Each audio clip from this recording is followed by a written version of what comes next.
Hi all. Today I'm going to tell you about Bolognese bread pies, but I'm also going to tell you about Pat LaFrida dry aged beef, cooking with Heston and Harold McGee on the Science of Food. I'll start off with moving this out of the way. I've also got the ingredients here so I can give myself a prompt. I'll move the bananas. These are just off the tree. 27 kilos off one tree. The bananas feature as well, so that's something that's interesting.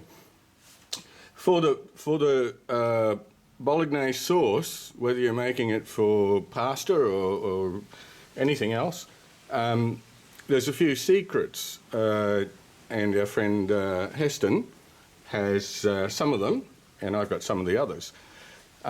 With the Bolognese sauce, over here in our ingredients, one of the things that is really worthwhile when you make your mirror pie, which is your celery, onions, and carrots, I tend to saute these sort of things in ghee, and when you're doing onions, always add Star Anise, always, and especially when you're making Bolognese. Now, Bolognese is the key ingredient in my beef pies, but you can use, if you don't have some Star Anise, you could use Ricard because it's an anise flavour, or you could use Bombay Sapphire, and as you can see here, I've added in some Star Anise to boost it up. It'll give it a really good flavour. The other thing that you want in your Bolognese sauce is some fish sauce, a few dabs of fish sauce. And then, referring back to Pat LaFrida, the Bible on meat, what I do is these days I dry age my beef, and I've set up a special fridge to do that.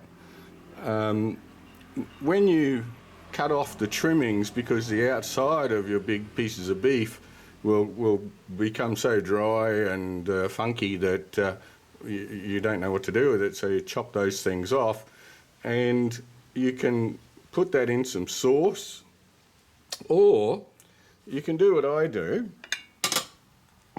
I take these beef trimmings and I grind up the beef trimmings, the dry outside, hard, couldn't eat it type stuff, and I mix that with a half a kilo of bread yeast and some wheat germ. So I mix the wheat germ and bread yeast first, and I let that ferment with a little bit of water or Carlsberg or whatever you want, and I then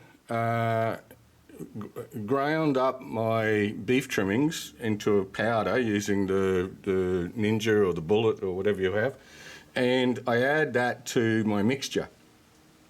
What I do then is I spread that mixture out on a baking sheet or in a sheet pan, and I cook that at 100 degrees centigrade to make beef umami.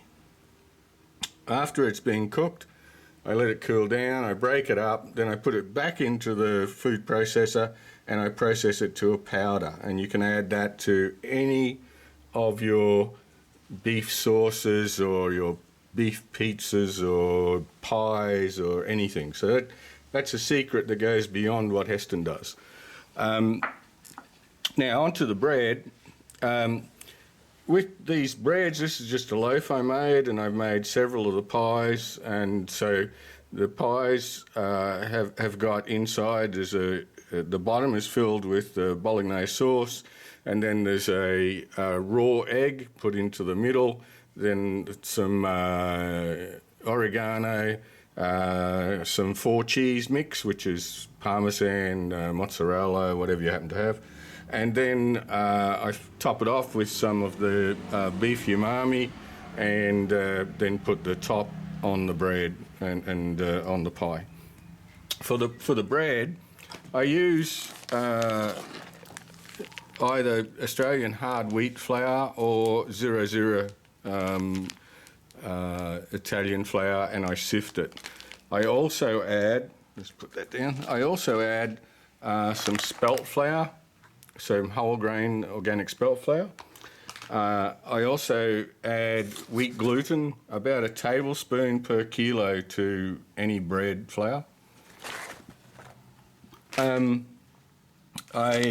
This is a little bit different. When I'm making breads that are for savoury or pizzas or things like that, I add instant mashed potato. I try and get it as real as possible, and that gives it a really good flavour. I use, this is Waitrose dark brown sugar. I use well, I don't know, maybe a tablespoon of sugar for my breads just to get the yeast going. I use Himalayan salt because I like the salts that have got different flavours. And something that some people may not use, but I think it's really worthwhile, is bread improver. Now, bread improver has got some key ingredients that are pancreatic enzymes, and so you can look that up, and also ascorbic acid. Now, at the very least, I would add a couple of pinches of ascorbic acid. It really does make a difference to any bread, and the pancreatic enzymes are natural enzymes, and they're really good to develop more volume in the bread. And last but not least, from beer making, I use dried malt extract. This one is from the UK, but I always add a couple of tablespoons at least per kilo of bread flour. If I'm making sweet breads, I get the lid off. I add bee pollen, and it's gives it a honey nutty sort of flavour. We buy it by the kilo here, and it's very cheap. And you won't get asthma or develop allergies or whatever. That's all garbage. But it certainly is a modernist cuisine type additive to sweet breads. So back here we've got another thing that I've added to this particular bread is a handful of LSA, which is linseed or flaxseed, sunflower seed and almonds, and I grind that up, and we have that with yogurts and smoothies and so on. Now, back on the bananas.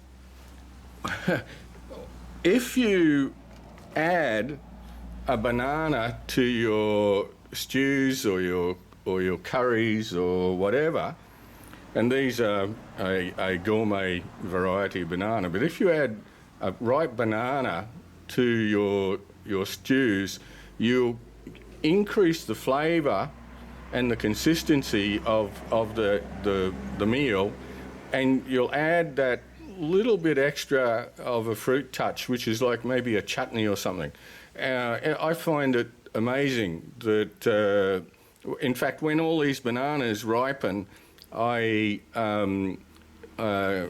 peel them, mash them, and then freeze them into small blocks, and then I keep them in bags in the freezer so that when I'm cooking I can whack in a gourmet banana.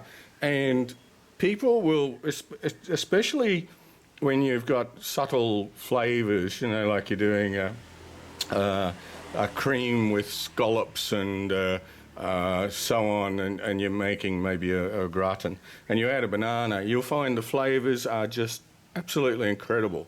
So anyway, that's just an update on the cooking for the moment. This one's quite nice. I won't open one because I've got these two set up for dinner.